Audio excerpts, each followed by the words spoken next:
WLKY News, right now at 5. Right now at 5, a major investment in Louisville's workforce, how 2 local organizations will put the financial boost to use in the city. One of the world's largest gaming platforms announced a new safety initiative, how Kentucky's Attorney General is responding to the safeguards after filing a lawsuit against the company. But first, we're hearing from the UPS Airlines president for the first time since the deadly plane crash.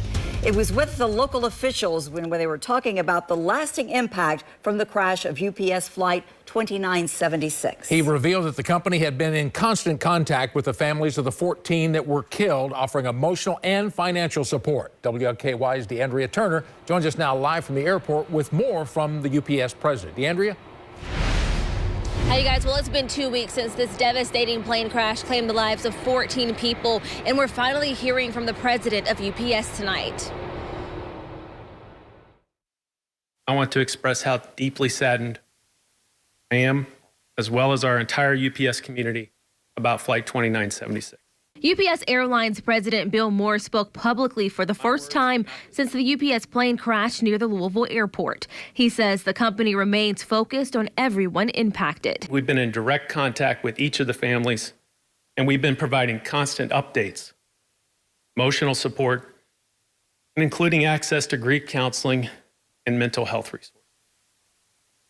We've also provided financial support every step of the way. He confirmed NTSB has completed its on-site phase of investigation, but the extensive cleanup process continues.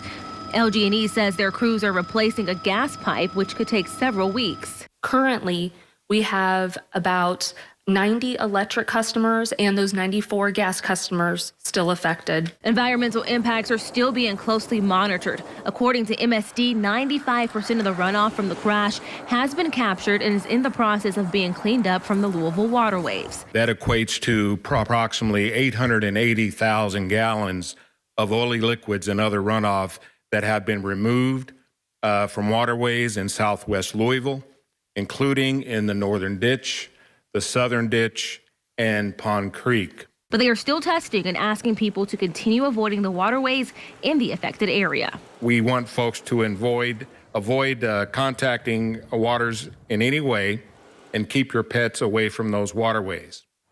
However, for clarity, your drinking water is safe unless you have been contacted directly by Louisville Water. And while physical cleanup continues, Moore acknowledged the emotional toll that cannot be measured. I can only imagine how challenging it's been for the families of the victims.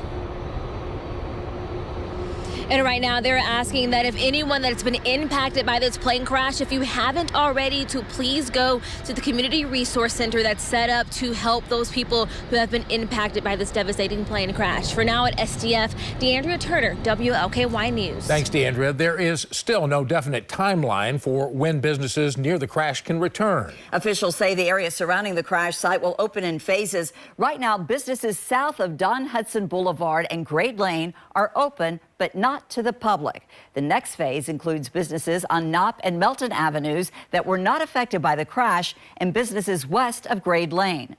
Owners have returned sporadically but have no answer as to when they can permanently go back. I want to assure the businesses, I want to assure the public that, there are over 100 people there daily working to get you back in your businesses, to get you back in your locations so that you can resume any kind of normalcy. Governor Beshear just announced today that the state's request for a disaster declaration was approved, meaning affected businesses can apply for loans through the Small Business Administration. The city will honor the lives lost in the UPS plane crash this week. The Louisville Orchestra will hold a concert of remembrance. And I believe that this is a moment for the community to join together in remembrance, memorialization, and tribute to the people that lost their lives. So the concert is a combination of spiritual music, reflective music, contemplative music, but all music that's deeply beautiful at a time when that's a reminder of the strength of our community, the strength of the things that actually bind us and bring us together. The concert is free, but you are encouraged to register online. We have that link for you in this story on WLKY.com. Now, the performance is at 7 o'clock at the Kentucky Center for the Arts. Free parking will be available in the Riverfront Garage on 6th Street. An Impact Weather Day as rain and some storms move through the area. Jay is tracking it for us tonight. More rain tonight? Yeah, for the next couple of hours, we're going to have to hold on to the umbrellas. There's your radar right now, and you can see the showers are kind of scattered around Jefferson County, the metro right now, outside of the city and just outside of the city. A couple of heavier downpours. Wouldn't be a bit surprised to see some of these stronger cores still produce maybe a little bit of pea-sized hail. You go farther off to the south, we have some lightning and thunder mixing in with the heavier downpours. Southern Hardin, southern LaRue, northern portions of Hart County in Kentucky, also down immediately west of, let's call it the Columbia area in Adair County. And then as we jump north here in southern Indiana, a few more showers and storms just north of Seymour. So the bottom line, everything you see here tracking its way off to the east. We're going to hold on to the chances for a few scattered showers and rumbles of thunder the next several hours. So any outdoor plans, just keep the umbrellas handy. Our region has been tagged with at least the threat for a couple of stronger storms. That's a possibility. Maybe a little bit of small hail in spots, but it still looks to me, and this kind of piggybacks on yesterday, still looks to me that the greatest chance for a few isolated severe cells will be off to the southwest of our viewing area. Some good news there. Let's check your forecast now. As we move into the next few hours, we're going to hold on to that chance for widely scattered showers and storms. Then I think they'll shift south of the metro, downstate Kentucky, up until about midnight. And that will be it. We'll just go cloudy as we'll dry things out after midnight, and temperatures will be cool and in the upper 40s. So Vicki, Rick, this is the first wave of impact weather we're going to have this work week. Another one on the way later by Friday. We'll highlight that on the 7-day coming up next. All right, thank you, Jay. Massive flames killed a man and destroyed a home in southern Indiana. Crews responded to the fire at the house of Sherry Drive in Georgetown just after midnight. The victim was found inside the house. The coroner says it's the body of 81-year-old Norman Lee. The Indiana State Fire Marshal was called to investigate. We'll have more from the scene tonight at 11. Another fire happened about an hour later on Augusta National Drive in Floyd's Knobs. The caller reported smoke filling the garage of the home. Crews contained the fire to the garage. Everyone made it out safely. No one was hurt. A chemical spill led to a shelter-in-place order for some Jeffersonville residents near the Ohio River. It happened around 9 this morning at the POSCO steel plant on Loop Road. About 5,000 gallons of hydrochloric acid had spilled from the semi-trailer. The chemical can cause irritation and difficulty breathing. Emergency management officials say the spill was contained and tests showed no issues with the air quality.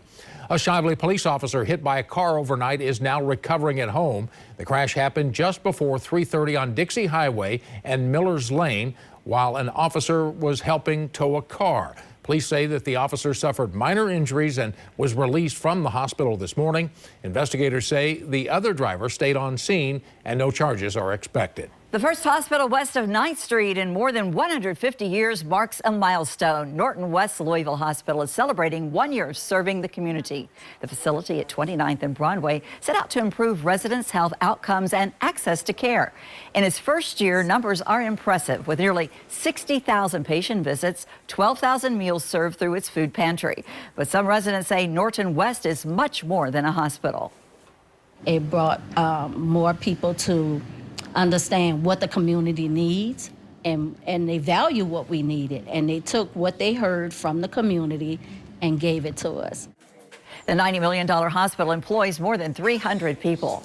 JCPS is considering boundary changes to ease overcrowding at Echo Trail Middle School. WLKY's Jamie Mays joins us live from the Van Hoos Education Center. And Jamie, why is this necessary?